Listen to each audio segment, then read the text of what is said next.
तर आपण आता नारायणगावच्या ह्या सगळ्या तमाशा पंढरीत आलेलो आहोत आणि मागे जर पाहिलं तर ही पहिला फड आहे अंजलीराजे नाशिककर लोकनाट्य तमाशा मंडळ. खरं तर मागच्या अनेक वर्षापासून ही रावटी नित्याने तमाशा पंढरीत असते. आपण प्रत्येक फड मालकाचा मागच्या अनेक वर्षाचा इतिहास, मधल्या काळात झालेला बदल हे सगळं जाणून घेणार आहे. अंजलीराजे तमाशा मंडळाचे जे सर्व आहेत, जे मालक आहेत संभाजीराजे जाधव, आपण त्यांच्याशी गप्पा मारणार आहोत. खरं तर ते राज्य तमाशा परिषदेचे अध्यक्षसुद्धा आहेत. चला तर मग आपण त्यांच्याशी गप्पा मारणार आहोत. मागच्या काही दिवसापासून तमाशा पंढरीमध्ये ही सगळी लगबग सुरू आहे, पण खरं पाडव्याला या सगळ्या राज्यभरातील यात्रा जत्रा प्रमुख जे असतात ते येत असतात. आणि आज आपण पहिल्या रावटीमध्ये आहोत. राजे आहेत आपल्यासोबत. राजे नमस्कार. नमस्कार. राजांसोबत आपण गप्पा मारणार आहोत. राजे, स्वागत आहे तुमचं. नमस्कार. खरं तर मागच्या जवळपास 5 दशकांपेक्षा जास्त कालावधी नारायणगावला तमाशा पंढरी भरते. राज्यभरातले फडमालक या ठिकाणी सहभागी होत असतात. तुम्ही सुद्धा किती वर्षापासून तमाशा पंढरीमध्ये आपली राहोटी लावताय? ही नारायणगाव तमाशा कला पंढरी म्हणून गेले कित्येक वर्षापासून इथं या ठिकाणी भरली जाते. वर्षाला स्वर्गीय विठाबाई नारायणगावकर तमाशा कला पंढरी असं याचं नामकरण आहे. आणि या नारायणगावची एक वेगळी ओळख म्हणून तमाशा पंढरी म्हटलं जातं. मी गेली, माझा काही कार्यक्रम नव्हता तरी मी पहिली 10 वर्ष या ठिकाणी येत होतो. आणि आता गेली 26 वर्षे झाली अंजलीराजे नाशिककर लोकनाट्य तमाशा मंडळाची स्थापना झाली. आणि त्याची सुरुवात या नारायणगाव तमाशा कला पंढरीतून झाली. या तमाशा फडाचं एक केंद्रच नारायणगाव आहे. त्यामुळं अतिशय नावाजलेल्या गावाजलेल्या सर्व तमाशा फडमालक या ठिकाणी येऊन आपापली ऑफिस थाटतात. आणि आई मुक्ताईच्या कृपेने वटी भरून ते इथून समाधानपूर्वक आपल्या. किती दिवसापूर्वी हा सगळा या रावठ्या लागल्यात आणि नारायणगावकरांचं कसं प्रेम आहे म्हणजे या निमित्ताने? गेली 15 ते 16 दिवस झालं ही नारायणगावमध्ये तमाशा पंढरी निर्माण झालेली आहे. नारायणगावचे तत्कालीन प्रत्येक असणारे सरपंच, यात्रा कमिटी या तमाशा पंढरीला सर्व काही सहकार्य करत असतात. लाईट असेल, पाणी असेल, जागा उपलब्ध करून देण्याचं काम असेल, टॉयलेटचं काम असेल, सर्व. किंबहुना या ठिकाणी एखादी अनुचित प्रकार घडू नये याची दक्षतासुद्धा या गावची यात्रा कमिटी आणि ग्रामपंचायत घेत असते. एकूण यावेळेस किती फडमालक सहभागी झालेत? 35 रावट्या या ठिकाणी लागलेल्या आहेत. 30-35 रावट्या आहेत. आणि त्या प्रत्येक रावट्या आपापल्या परीने आपला कार्यक्रम बुकिंग करायचं काम सुरू झालेलं आहे. आत्तापर्यंत 170 ते 80 सुपाऱ्या बुक झाल्या. तुमच्या स्वतःच्या किती झाल्यात? 11 सुपाऱ्या आमच्या बुक झालेल्या. पण खरी गर्दी जी असते किंवा खरे जे फडमालक फड बुक होण्यासाठी नेमका कालावधी कोणता महत्त्वाचा? आज होळी, उद्या रंगपंचमी आणि गुढीपाडवा आणि रामनवमी असे ते जे टप्पे आहेत, त्या टप्प्याप्रमाणे लोक ग्रामस्थ वट्यावरती ज्याला बैठक घेतात, तर कार्यक्रम कुठला आणायचा ते त्या ठिकाणीच चर्चा होती. गाडी आल्यानंतर त्या संबंधित रावटीमध्ये जाते. त्यांची सुपारी खाली नसेल मग त्यांनी 1, 2, 3 असे नावं निवडलेले असतात. त्याप्रमाणे ते फिरतात. अलीकडच्या काळात जर आपण पाहिलं तर खूप बदल झाले तमाशा पंढरीमध्ये. स्वातंत्र्याच्या नंतर जो काही गावगावचा यात्रा जत्रांचा हंगाम असायचा तो साधारण कसा असायचा आणि बदल कसा झाला? आपण थोडंसं मागे जाऊया. म्हणजे कदाचित हा प्रश्न तुम्हाला अनेक वर्ष कोणी विचारला नसेल. सर, माझ्या काळ होता, तुम्ही माझ्या अंगावर काटा मारला. कारण पहिले जे यात्रेचं स्वरूप होतं, मग जिलेबीचे हॉटेल लागायचे, भेळबत्त्याचे हॉटेल असायचे, भजी चिवडा, आणि ते 8 दिवस यात्रा चालायची. आणि असा मोसम असायचा की आपल्या खेड्यापाड्यातली लोक त्या मोठ्या तालुक्यातल्या यात्रेच्या ठिकाणी जमायची. गावगाड्यातल्या यातल्या गावखेड्यातल्या यात्रेमध्ये 4 ते 5 दिवस ती पालं यायचे, पायनं यायचे, तमाशा रंगायचा. खऱ्या अर्थानं माणूस आणि शेतकरी म्हणजे खुश कधी असतो? एक वेळ तमाशा बघताना आणि सुगी चालू असताना. दोन महत्वाच्या गोष्टी दोन असतात, महत्व- तमाशा पाहताना आणि सुख त्याच्या शेतातलं आलेलं पीक, यावेळेस शेतकऱ्याच्या चेहऱ्यावर खरं हास्य असतं. खरं हास्य ह्याच्यातच आहे. परंतु अलीकडच्या काळामध्ये कुठल्या तरी एका कोर्टाचा निर्णय झाला की 10 नंतर स्पीकर बंद, तो 12 वाजेस्तोवर असला पाहिजे, 12 नंतर नसला पाहिजे. आम्ही त्याच्याशी सहमत आहे.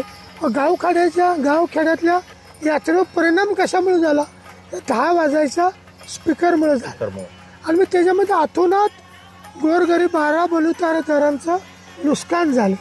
कारण गाडी विकणारा असू द्या, म्हणजे जी छोटी छोटी धंदे आहेत, खेळणे विकणारा असू द्या, माळा विकणारा असू द्या, छोटे लहान मुलांची खेळणं असतील, ही विकणाऱ्या माणसांचा परिणाम झाला आणि त्यांचं कौटुंबिक जीवन उद्ध्वस्त झाले. बरोबर, याच्याकडे कोण लक्ष देत नाही. राज्यकर्ता खूप चॅप्टर आहे, तो त्याच्यापुरता आपण आपल्या त्यावरतीच परत येऊ. जी. मला सांगा, जे पूर्वीचे राज्यकर्ते होते, तुमचा अनेक मुख्यमंत्र्यांशी संबंध आला असेल, त्यांच्या स्वभावाने सध्याच्या काळातले जे मंत्रिमंडळ आहे किंवा अलीकडच्या काळातले जे राज्य चालवणारे, यांचं कसं तमाशा आणि ह्या कलेकडं पाहण्याचा दृष्टिकोन आहे? मी स्वर्गीय शंकरराव मोहिते पाटील, स्वर्गीय बाळासाहेब देसाई, स्वर्गीय राजाराम बापू पाटील, स्वर्गीय आराराबा, विलासराव देशमुख साहेब, ही माणसं क्रेजची होती. स्वर्गीय वल्लभशेठ बेनके, ही माणसं गावखेड्यातली या लोककलेला मदत करणारी होती. माझ्या खानदानीत कोणी तमाशा कलाकार नाही, परंतु मला स्वर्गीय गुलाबराव बोरगावकर हे माझ्या गावचे, त्यांच्यामुळे मला या कलेच्या विषयी आवड निर्माण झाली. म्हणून यांच्यासाठी मी अहोरात्र आत्ता कष्ट करत आहे. एक पत्र दिल्यानंतर ही माणसं तमाशा परिषदेची बैठक बोलवत होती. सुधीर मुनगंटीवार खूप सुसंस्कृतिक मंत्री, पण मी 14 पत्र दिली तरी एक वेळ सुद्धा तमाशा कलेविषयी त्यांनी बैठक घेतली नाही. का घेतली नाही? कारण मी या लोकांचं नाव घेतल्याशिवाय मी माझ्या कामाला सुरुवात करत नाही. मला माझी आईबाप माहीत आहे, मी आईबाप कधी विसरत नाही. जे बाळासाहेब देसाईंनी केलं, जे आराराबाने केलं, ते कोणीच करू शकत नाही. 10 नंतर स्पीकर परवाना नव्हता. 12 वाजेपर्यंत गावाच्या बाहेर दूर अर्धा किलोमीटर बंद तंबूमध्ये तमाशा करण्यात हरकत नसावी असा जार विलासराव देशमुख आणि आराराबांनी काढला. त्या काळाचे राज्यकर्ते तमाशाकडं, लोकनाट्याकडं पाहण्याचा दृष्टिकोन होता, आज तो दिसत नाही. इतर कला ज्या आल्यात, ऑर्केस्ट्रा आलाय, नंतर चित्रपट. सर मी तुम्हाला सांगतो, हे मुनगंटीवार साहेब होऊन गेले, त्यांनी सगळ्यांच्या बैठका घेतल्या. आता शेलार साहेब, आदरणीय शेलार साहेब सांस्कृतिक मंत्री झाले. पहिलं पत्र माझं आहे की आमच्या लोककलावंताचं पॅकेज तुम्ही रखडलेलं आहे. सगळ्या समोर भेट झाली नाही का अजून तुमची? 100 वेळा झाली. मी 100 वेळा भेटलो, करतो मिटिंग लावा. तिने संगीत बारीची बैठक लावली. आमची गावखेड्यातली कलाकार, आमची बाई म्हणजे स्त्री चापून चुपून साडी नेसणारी, बिंबीच्या वर अंग भरून चोळी. आमची लावणी कुठे आहे? तुम्ही इतर लावणी, इतर कला प्रकारांना पॅकेज दिलं, आम्हाला पॅकेज दिलं नाही. आमचा खरी ओळख तमाशा आहे, तमाशा आहे, आणि तिलाच अजाबात करत नाहीत. आमचे खंडूराज गायकवाड आहेत, ते सुद्धा आवाज उठवत नाहीत. त्यांचं आणि संस्कृती विभागाचं संगनमत झालं ते विचारत नाहीत. ठीक आहे, आमच्यातली काही माणसं दुजाभाव असू शकतो, तरी सुद्धा नेटाने तुम्ही जी काही जुनी जाणती फडमालक आहेत, आजही कला टिकवण्याचा प्रयत्न करतायत. महाराष्ट्राच्या गावखेड्यात अगदी शेवटच्या टोकापर्यंत यात्रा जत्रा भरते, तिथपर्यंत आपला फड जातो. आणि करमणुकीची किती साधनं आली तर तमाशा मात्र लोक विसरत नाही आणायचा. 100%. 20 तारखेला आम्ही आझाद मैदानावरती आमच्या काही मागण्यासाठी 20 तारखेला मी 1 दिवसाचं लक्षणीय उपोषण करतोय. अखिल भारतीय लोककलावंत मराठी तमाशा परिषदेच्या वतीने. त्यांना जाग आली ठीक नाही, प्रत्येक जिल्हाधिकारी कार्यालयासमोर आम्ही निदर्शन करणार. शेलार साहेब आणि मुनगंटीवार साहेब यांना ही कलाच माहीत नाही आणि त्यांच्या कानामध्ये यांना एकदा आपल्या नारायणगावच्या यात्रेला निमंत्रण द्याल तुम्ही? 100 वेळा तिला येत नाही सर. तमाशा महोत्सव वाशीलाच का भरतो तर गावखाड्यात यांना यायला, रात्रीचा तमाशा परत याला वाहन आहे व त्रास होईल म्हणून संगनमतानं. एकदाच विलासराव देशमुख मुख्यमंत्री त्या काळात नारायणगावात आपला तमाशा महोत्सव भरला, त्यानंतर परत ग्रामीण भागात कधीच झाला. सर रांगडा गडी तो, ती रांगडी राज्य करते ही रांगडी नाही. मी 18 वर्ष RSS मध्ये अण्णासाहेब डांगेंच्या बरोबर, पण मी निष्ठावान जयंतराव पाटील साहेबांचा, माझा तालुका जयंत पाटील आणि मी जयंत पाटलांचा. पण इतर तालुक्यामध्ये माझ्या कलावंताला सांगतो, तुम्ही ज्या पक्षाचं आवडत असेल तर तुम्ही काम करा. आम्ही अशा पद्धतीनं भेदभाव करत नाही. बरोबर. परंतु आशिष शेलार आम्हाला विचारातच घेत नाही, सांस्कृतिक विभाग विचारात घेत. आपण अपेक्षा करूया तुमचं 20 तारखेचं जे आंदोलन होईल त्यानंतर या सरकारला थोडीशी जाग येईल आणि पुन्हा या कलेकडे आपण ते लक्ष देऊ. आम्ही विठाबाई स्मारकाची मागणी करतो, ते सुद्धा अनेक वर्ष विठाबाई महामंडळाची मागणी करतोय. लताबाई त्याच्यानंतर वारल्या, म्हणजे लताबाई त्यांच्या क्षेत्रामध्ये लता दिदी मोठ्या असतील, पण आमची विठाई हिनं काय नाही केलं.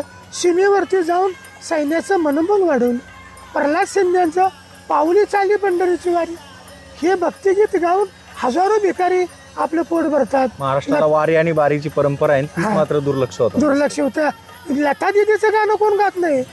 आमच्या गावगाड्यातल्या गावखेड्यातल्या कलावंताची म्हणजे लावणी आणि लोकगीतं गायले गाऊनच पोट भरतात.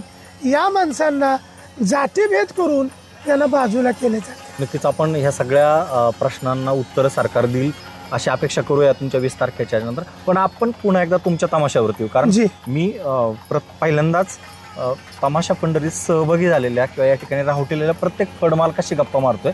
मला या निमित्ताने जाणून घ्यायचंय पूर्वीचा तमाशा, त्या काळातले कलाकार आणि आत्ताच्या काळातला सगळा बदल.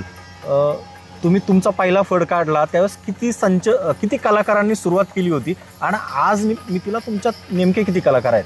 25 वर्षापूर्वी सुरुवात केली, 65 माणसं माझ्याकडे होती. 5 वर्ष थोडं राबायला लागली मला. त्याच्यानंतर क्रेजनं माझा कार्यक्रम महाराष्ट्रात चालला. मी कार्यक्रम करत असताना बेटी बचाव बेटी पढाव आणि ती बातमी सुद्धा मीच केली होती. ज्या गावात माझा कार्यक्रम असेल आणि त्या दिवशी मुलगी जन्माला आली तर आम्ही तिच्या नावी 5,000ची एफडी आम्ही दिलेली आहे. त्या गावामध्ये आम्ही आजपर्यंत ज्या गावामध्ये आम्ही कार्यक्रम करतो 5 झाडं लावायसाठी आम्ही 5 झाडांची मदत करतो आणि ती झाडं जगवायसाठी 2,500 रुपये आम्ही त्या ग्रामपंचायतीला रोख देतो. ही आमची परंपरा आहे. सामाजिक भान जपतो. दुसरी गोष्ट, जुन्नर तालुका आणि आंबेगाव तालुका थोडंसं बिबट्याची भीती होती. बिबट्यापासून वाचण्यासाठी काय केलं पाहिजे, फॉरेस्ट अधिकाऱ्याने आम्हाला सांगितल्यानंतर आम्ही काही त्याच्यावर एक लोककलेचा एक सवाल जबाब त्यामध्ये आम्ही तयार करून ती सुद्धा आम्ही लोककलेतून लोकशिक्षण आहे का त्याबाबत काही नाही. यावर्षी मोहीम ईडीवरती आहे. ईडी अजून पण डोक्यातून गेली नाही. सरकार बदलली आणि विरोधी पक्षाला कसं अडचणीत आणलं. ती ईडी नाही सर, आमची एक विडी आहे ती स्टँडवरती भटकंती करते. पण आम्ही तिला ती ईडी म्हणलेली आहे. आम्ही मोदींची ईडी म्हणू शकत नाही तर आमच्या बॅन येईल परत. बरोबर. पण आम्ही करत नाही, ते सगळ्या जनतेला माहिती आहे. म्हणजे थोडक्यात आपण त्याला एक बगल देऊन समाजातलं व्यंग दाखवण्याचा प्रयत्न केलेला आहे. आजच्या कंडिशनला तुमच्या तमाशामध्ये एकूण किती कलाकार आहेत सगळे? आता कलावंत 65 आहेत आणि जवळजवळ 30 लोक कर्मचारी, आचारी, ड्रायव्हर, मॅनेजमेंट असे 90 ते 95 लोक आज रोजीला माझ्याकडे आहेत. एकूण ज्या महिला कलाकार आहेत त्यांचं ह्यावेळची वेगळी कोणती गाणी प्रेक्षकांना ऐकायला मिळते? नाही सर, आता काय झालंय ते पुष्पाचे गाणं आहे, पुष्पाने जादूच केली. आणि छत्रपतींच्या संभाजीराजे महाराजांच्यावर छावा निघाला त्याच्यावरती आम्ही टायटल तयार केलेलं आहे. माझ्या तमाशानं महिला संमेलनामध्ये फक्त महिलांचा तमाशा केलेला, सर्व महिला, एकही पुरुष स्टेजवरती नाही. सवाल जवाब महिला, ढोलकी महिला, अर्गन महिला, सरदार महिला, गायिका महिला, सर्व महिला एकत्रित होऊन आम्ही महिलांचा तमाशा केले. माझा तमाशा विमानाने गेलेला आहे, हा पहिला तमाशा आहे महाराष्ट्रात. कुठे गेला होता नेमका? गुवाहाटी, इम्फाल आणि श्रीलंका या ठिकाणी international school drama Delhi Bharat सरकारच्या वतीन आदरणीय पृथ्वीराज चव्हाण बाबा आणि वामन केंद्रे साहेब, गणेश चंदन शिवे सर, प्रकाश खांडगे सर आणि आपल्या माध्यमातून आम्ही तिथपर्यंत पोहोचलेलो होतो. इंटरनॅशनल हॉटेल अशोका पीएमच्या बंगल्यांच्या शेजारीच आहे. त्या हॉटेलमध्ये आमचे लोक राहण्याची सोय केलेली होती. 3 दिवस त्या हॉटेलमध्ये आम्ही मुक्काम केलता. एका दिवसाचं 15,000पासून भाडं सुरू होतं. माझा गावगाड्यातला कलाकारानं विमान खालून बघितलं, पण गणेश चंदन शिवेन वामन केंद्रे यांच्या रूपानं तुम्ही वेळोवेळी आमच्या बातम्या घेतल्या. कुठल्या वर्षी साधारण? ते आज 9 वर्ष झाली. 9 वर्ष. आणि काय कला सादर केली ती नेमकी? आम्ही तमाशा सादर केला. निम्मा तमाशा आमचा मराठीतून असायचा आणि निम्मा हिंदीतून असायचा. आज बी आम्ही अमरावतीच्या विद्यापीठामध्ये 20 तारखेला आमच्या लोकनाट्य तमाशा मंडळाचा कार्यक्रम भारत सरकारच्या वतीने सादर करतात. ह्या वर्षीचं एकूण कशी परिस्थिती?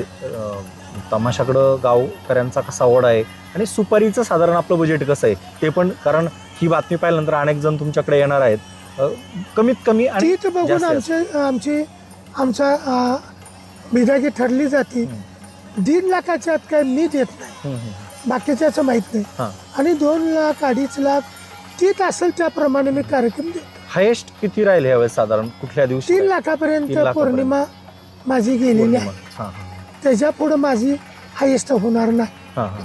मोठं बोलण्यात काय अर्थ नाही. बरोबर. ग्रामस्थांनी पण तेवढा एवढ्या लोकांना आणि ग्रामस्थांनी सावध राहावं की जे पद्धतीनं मॅनेजर रावटीला सांगतो की माझ्याकडे मुली एवढे आहेत, माझी माणसं एवढी आहेत, माझा कार्यक्रम असेल, अशा पद्धतीचे क्रेज सांगितलं असेल त्या पद्धतीनं ग्रामस्थांनी त्यांच्याकडून ते काम करून घ्यावं.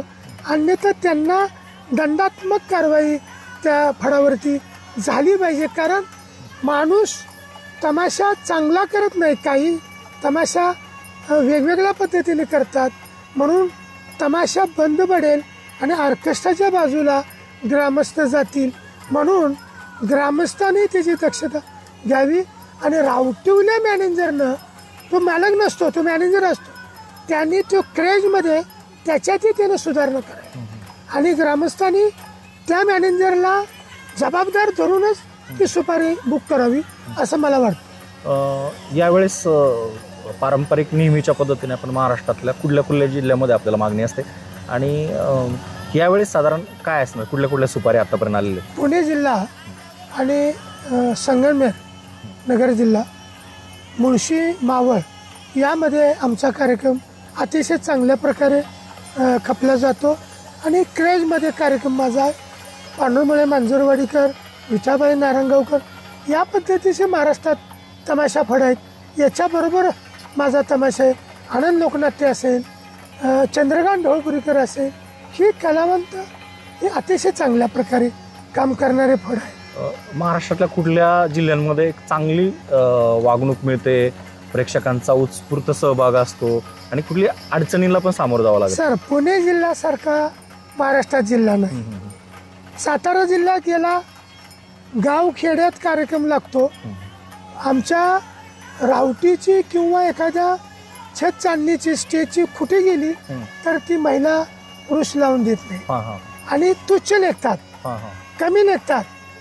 यात्रा साजरी करण्यासाठी तमाशा लागतो, पण कलावंताला किंमत द्यावी पुणे जिल्ह्याने.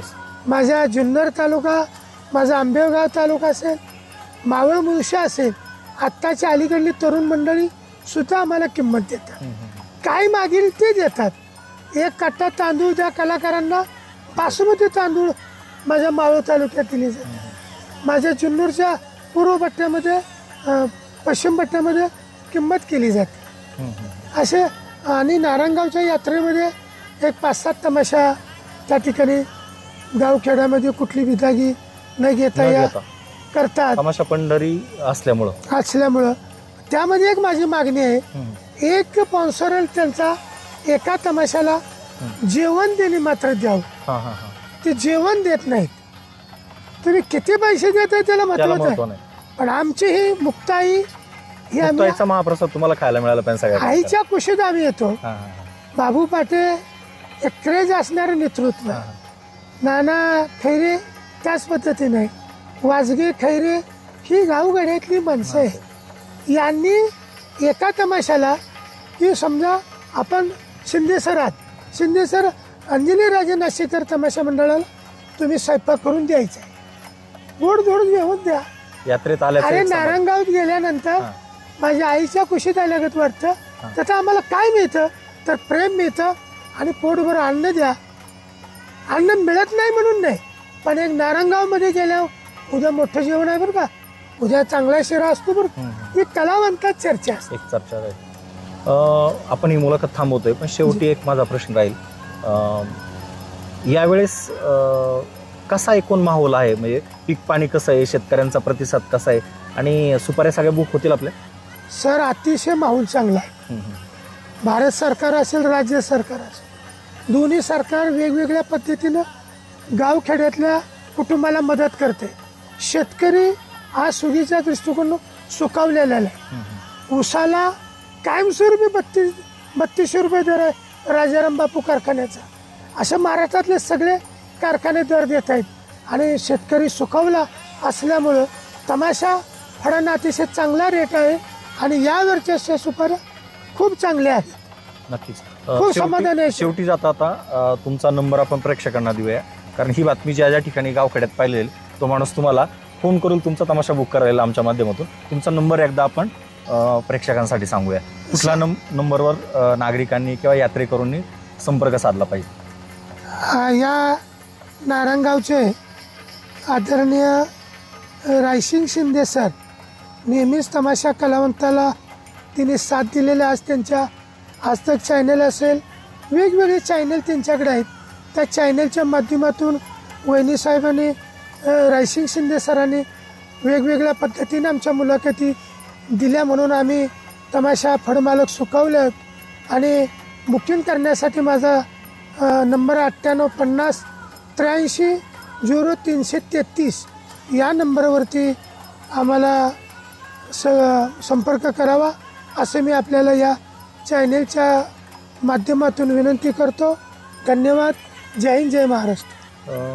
प्रेक्षक मित्रांनो, आपण याच ठिकाणी थांबणार आहे. खरं तर हा पहिला फडमालक, या फडातून आपण राजेंची मुलाखत घेतलेली आहे. खरं तर एक प्रयोग होता आणि ह्या प्रयोगातून आपल्याला दाखवायचे का प्रत्येक फडमालकाच्या व्यथा, अडचणी आणि नेमकं एकूण माहोल काय आहे जत्रांचा यावर्षीचा. खरं तर तब्बल 2.5 दशकं सुरू असलेला हा तमाशा, त्यात सुरुवातीपासून त्या तमाशाची उभारणी करणारे संभाजीराजे आणि अशी काही जुनी माणसं आहेत, तोपर्यंत सातत्याने तमाशा फडमालकांचे काही प्रश्न असतील ते सरकार दरबार मांडण्याची मंडळी अनेक वर्षापासून काम करतायत. माध्यम म्हणून आम्ही सुद्धा हे सगळं दाखवतोय. पण या तमाशा पंढरीतून, महाराष्ट्रातली सगळ्यात मोठी तमाशा पंढरी, त्यातून या सगळ्या फडमालकांच्या व्यथा, त्यांचा फड, हे सगळं दाखवण्याचं काम या निमित्ताने मी करतो. यानंतर मी दुसरा सुद्धा तमाशा दाखवणार आहे, तोही आपण पाहणार आहे. पण आज योगायोगाने आपल्याकडं या ठिकाणी या तमाशामध्ये सोंगाड्याची भूमिका करणारे एक दादा आहेत. आपण त्यांच्याशी थोड्या गप्पा मारणार आहोत. दगडू जाधव बुलढाणेकर. नमस्कार, मी लोकलावंत दगडू जाधव, बुलढाणा, राहणार जामठी, तालुका जिल्हा बुलढाणा. मी लहानपणापासूनच या कला क्षेत्रामध्ये जीवन गाठलं आहे. आमचा तमाशा होता छोखा चंद्रभान जामठी यांचा मी पुतण्या. ते स्वर्गवासी झाले त्यानंतर मी 2 वर्ष बैलगाडीवर तमाशा केला. हे जुन्या काळचा तमाशा जो बैलगाडीवर असायचा तो. हां, तो बैलगाडीवर केला. त्यानंतर आमचे चुलते वारले. 2 वर्ष तमाशा केला. वयाच्या किती वर्षापासून तमाशात काम? मी वयाच्या 15 वर्षापासून. 15व्या वर्षापासून. शिक्षण तुमचं काय? अंगठेबाजार. अरे बापरे. म्हणजे प्रेक्षकांना एकच सांगायचं का, रावत दगडू जाधव,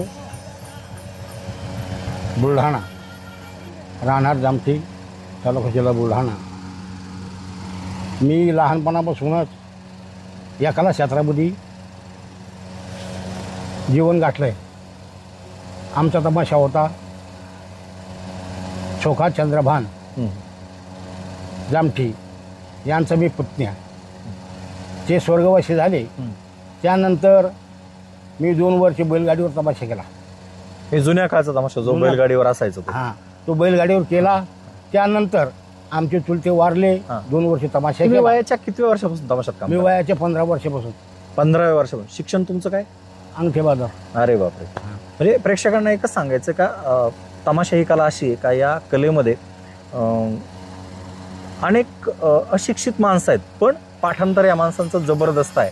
आपण दादा तुमच्याशी गप्पा मारणार, पण पहिल्यांदा मला तुमच्याशी एक गाणं जाणून घ्यायचंय. तुम्ही सोंगाड्या आहात आणि सोंगाड्याची ओळख ज्यावेळेस स्टेजवरती येतो तर कुठल्या गाण्याला तुमच्या पसंती असते? एखादं एक सध्या गाजत असलेलं किंवा तुमचं पारंपरिक एखादं गाणं पहिल्यांदा ऐकून नंतर गप्पा मारू आपण. पारंपरिक फक्त मी गणगवळण गाणारा माणूस.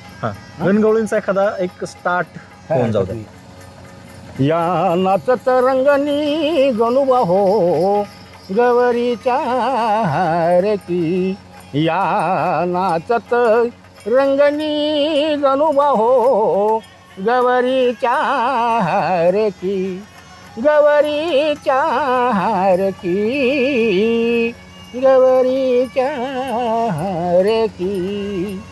संगे येताना सारजा आन हो ब्रह्म्याची पोरगी, संगे येताना सारजा आन हो ब्रह्म्याची पोरगी, ब्रह्म्याची पोरगी, ब्रह्म्याची पोरगी.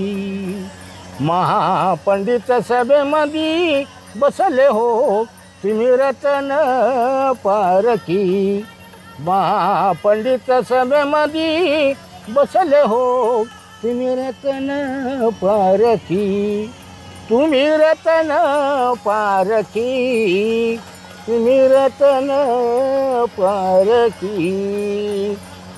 बोले पटे बापुराव ऐसा हो कवी कवीच्या पेरणी, म्हणे पटे बापुराव ऐसा हो कवी कवीच्या पेरणी. पठ्ठे बापरावांची ही तुम्ही गणगवळण म्हणताय. होय. ही कुठल्या शाळेत हे सगळं शिकलात तुम्ही? मी फक्त लोकांचं ऐकून अंगठे बाजार आहे, कुठे इथं जायचं, कुठल्या तमाशाला जायचं, ते फक्त बसून. कोणत्या तुमच्या काळातल्या कोणत्या कलाकारांचं तुम्ही ऐकून तयार झालात? अशी काही नावं आहे ना? आनंद लोकनाट्य तमाशा मंडळ, शिवराम बोरगावकर, तसे दत्ता माडिक, या तमाशाचा ऐकून मी तयार झाला. मला गुरु नाही, कोणी नाही, कोण नाही. आता तुम्ही अंजली राजेंच्या तमाशा किती वर्षापासून काम करताय आणि नेमकं काय काम असतं तुमचं? मी अंजली राजे तमाशा मंडळामध्ये 20 वर्षापासून काम करतोय आणि तिथे मी सोंगाड्याची भूमिका करतोय. जर ढोलकीवाला गेला संपूर्ण तर मी ढोलकी पण वाजवतो. ढोलकी पण वाजवतो. मावशीची भूमिका तुम्ही करता साडी घालून? मावशीची भूमिका करतो. कसा ज्यावेळेस तमाशाच्या स्टेजवरती असता, ज्यावेळेस साडी घालून येता, तो एक वेगळा आनंद असतो. प्रेक्षक मोठ्या प्रमाणात पुढे बसले असतात ना, त्यावेळेस काय आनंद असतो नेमका? भरपूर आनंद असतो. ज्यावेळेस समजा पोरी आवाज देतात त्या ठिकाणी पोरी आवाज दिला, काय करू आता पण तू घरात काय करत होती, मग तू घरामध्ये काय करत होती, म्हाताऱ्यांना पाजित होती काय, अगं 6 महिने झाला हा तो आजारी माझा नवरा, त्याला औषध पाजत होते. म्हणजे द्विअर्थी त्यातले हे निघतात, प्रेक्षक खळखळून असतात. अजून एखादा त्यातला डायलॉग सांगा. त्याच्यातला डायलॉग काय ग मावशी आता पण तुला येणार वेळ काय झालाय, अगं माझ्या म्हाताऱ्याचं उठलं होतं म्हणून दाबत होते. म्हणजे काय डोकसं उठलं म्हणून दाबत होते. तर अशा या भूमिका करत असताना अजून तुम्ही काय काय करता तमाशामध्ये? म्हणजे मावशी करता, सोंगाड्या करता, ढोलकी वाजवता, वगनाट्यात सुद्धा काम करतो. तुम्ही तुमचा जो तरुणपणा होता त्या काळामध्ये वगनाट्यांना खूप मागणी असायची. प्रेक्षक रात्री बसलेला सकाळीच उठायचा दिवस उजाडल्यानंतर. तर त्या काळातले कुठली वगनाट्य गाजलेली? भरपूर वगनाट्य. शिंदोला भक्ती शंकराची, धन्यती गंगासागर, आताच राजा चंद्रसेनाची गरवरण, विक्रमाच्या जीवनामध्ये लागलेला 7.5 शेणी याचा पहिला भाग तो करत होतो. तुम्ही काय भूमिका करायची त्यात? मी त्या विक्रमाची भूमिका करायचो. आणि अलीकडच्या काळामध्ये वगनाट्य प्रेक्षक थांबत नाही. काय थांबतच नाही. काय अडचण असते? काय अडचण म्हणजे कसं, आता सगळं मीडियानं शोषित केलंय. जे लागलं ते लगेच मोबाईलवर पाहायला मिळतं. त्यामुळं वगनाट्याचं समज राहिलं नाही काही. त्यामुळे आता जे मुलं आहे त्याला वगनाट्याचं गंधच नाही. जे फक्त काय 4 म्हातारे माणसं असेल तेवढे थांबतात. बाकी काही त्यामुळे मग तमाशा कलावंतांना पण मजा येत नाही त्या स्टेज हा. प्रेक्षकच नसतील तर. प्रश्न असेल काय मला येणार आहे. एक खरी मजा तुमची गणगवळण, त्यानंतर रंगबाजी, बतावणी. बतावणी तुमच्या काळात कुठली एखादी गाजली आहे? काहीच नाही आता काय सध्या काहीच नाही. हा हा पहिल्यांदा सवाल जबाब होते. हा ते आता सवाल जबाब माझ्या लक्षात नाही. हा हा सवाल जबाब हा. म्हणजे बाईनं म्हणत प्रश्न करायचा माणसानं बाईनं उत्तर द्यायचं. ते- आजचा तमाशा कसा आहे नेमका? नाही आजचा तमाशा म्हणजे तमाशा म्हणला हा गोमाशा म्हणून बसला. हा हा हा म्हणजे तमाशाला व्हॅल्यूच नाहीये. फक्त गाणे ऐकायचे, गाणे ऐकले, संपलं, म्हणजे रात्री 12-1 वाजेपर्यंत तमाशा संपून जातो. तुमची आता इतक्या वर्ष तुम्ही काम करताय, राज्य सरकारकडनं नेमकी काय अपेक्षा आहे? म्हणजे तुमचं मानधन वगैरे सगळ्या गोष्टी मिळतात का तुम्हाला? मला मानधन भेटतंय, पण माझी एक अपेक्षा आहे, विठाबाई भाऊमांग नारायणगावकर जीवन गौरव पुरस्कार हा मला मिळावा. त्यासाठी काय पाठपुरावा केलाय तुम्ही? केला आणि अजून हे कागदपत्र मी त्यासाठीच आणलेली आहे. राजेमन तुम्ही घेऊन या. आता वय काय तुमचं? माझं 68. 68. आणि आता तुमच्या कुटुंबातलं कोण कोण याच्यात काम करतंय? कोणीच नाही. कोणीच नाही. तुमची मुलं? माझा मुलगा एक नाशिकला आहे, हा, तो हॉटेलला काम करतोय. हा, एक मुलगा शेती करतोय. हा हा. मुली किती तुम्हाला? मला 2 मुली आहे. हा. एक गावाजवळ दिलेली, एक उल्हासनगरला दिलेली. म्हणजे तुम्ही सोडून आता तमाशात कुणीच काम करत नाही? हा. पुढची पिढी पण त्यात उतरेल याची गॅरंटी नाही. काय कारण? कारण हे कसं जीवनच असं चाललं आता हे. बरोबर. आम्ही जसे हाल काढले तसे आताची मुलं काही हाल नाही काढू शकत काढणार. नाही. पण एकीकडे आपण म्हणतोय तमाशाला वाईट दिवस आलेत आणि इतर कला ज्या आहेत, समजा एखाद्या टीव्ही मालिका आहेत त्याच्यामध्ये समजा मिमिक्रीचे काय पार्ट असतात, तर तिकडं मात्र लोकांचा ओढा वाढतोय. तमाशाकडे का कमी होत असतं मला वाटतं? मग तेच कळत नाही तमाशाकडं लोक का वळत नाही. तमाशाला हे जे बाकीचे लोक आहे, म्हणजे जे मंडळ आहे, समजा प्रेक्षक आहे, तमाशाला ते तुच्छ मानतात. फक्त तेवढ्या पुरतच चांगलं म्हणतात. ते सरकारचे पण दुर्लक्ष होते थोडं. सरकारचं दुर्लक्ष झालेलं आहे.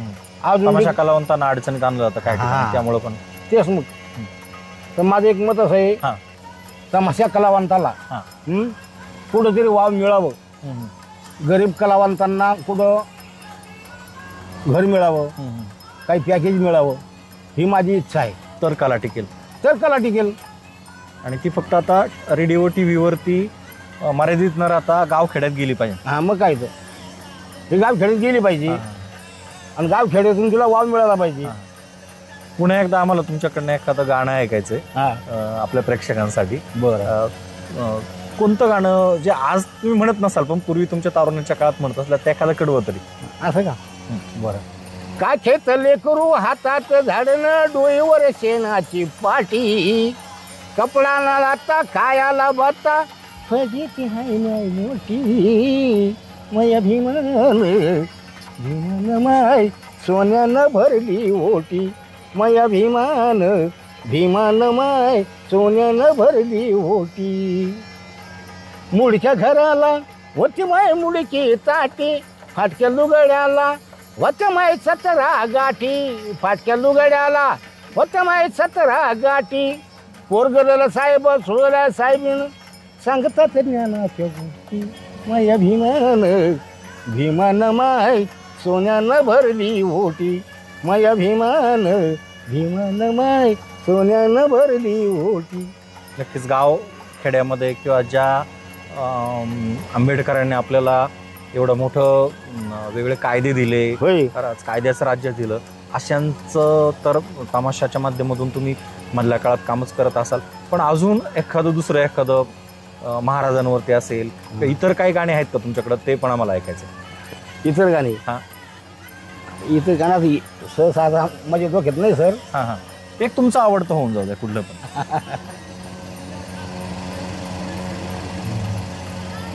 देवाची आळंदी लागली समाधी, लागली समाधी, ज्ञानेशाची हो ज्ञानेशाची, इंद्रायणी काठी, इंद्रायणी काठी.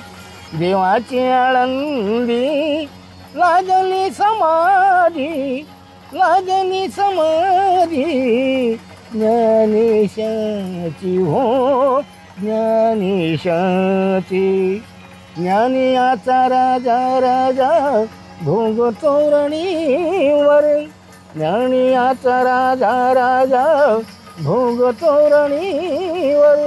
नाचती वैष्णव नाचती वैष्णव मागे पुढे हो मागे पुढे. इंद्रायणी काठी इंद्रायणी काठी देवाची आळंदी लागली समाधी लागली समाधी ज्ञानेशाची हो ज्ञानेशाची. मागे पुढे जाता देवा ज्ञानियाचा उजड, मागे पुढे जाता देवा ज्ञानियाचा उजड. अंगणात झाड अंगणात झाड कैवल्याचे हो कैवल्याचे. इंद्रायणी काठी इंद्रायणी काठी देवाची आळंदी लागली समाधी लागली समाधी ज्ञानेशाची हो ज्ञानेशा. नक्कीच आपण म्हणतोय महाराष्ट्राला परंपरा आहे वारीची आणि बारीची सुद्धा. दादांनी आपल्याला एक छानसं आळंदीच्या काठी हे गाणं म्हणून महाराष्ट्राला वारीची सुद्धा परंपरा आहे हे गाण्यातून म्हटलंय. भीमराव आंबेडकरांवरती सुद्धा त्यांची अनेक गाणे पाठ आहेत, एकेकाळ त्यांनी गाजवलेलं आहे.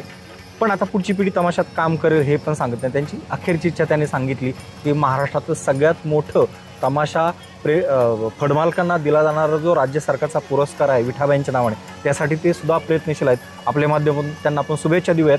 पण असे कलाकार जोपर्यंत आहेत महाराष्ट्राच्या या भूमीमध्ये, खरं तर कुठलंही शिक्षण नाही. अंगठेबहाद्दर त्यांनी सांगितलं का मी अंगठेबहाद्दर आहे, आणि अंगठेबहाद्दर कलाकाराला कुठलंही शिक्षण नसताना मागच्या वयाच्या 15व्या वर्षापासून तर आत्ता 70पर्यंत ते पोहोचलेत. इतक्या दिवस ते ही परंपरा जोपासण्याचं काम करतायत. अशा कलाकारांना या निमित्ताने आपण सॅल्यूटच केला पाहिजे. धन्यवाद.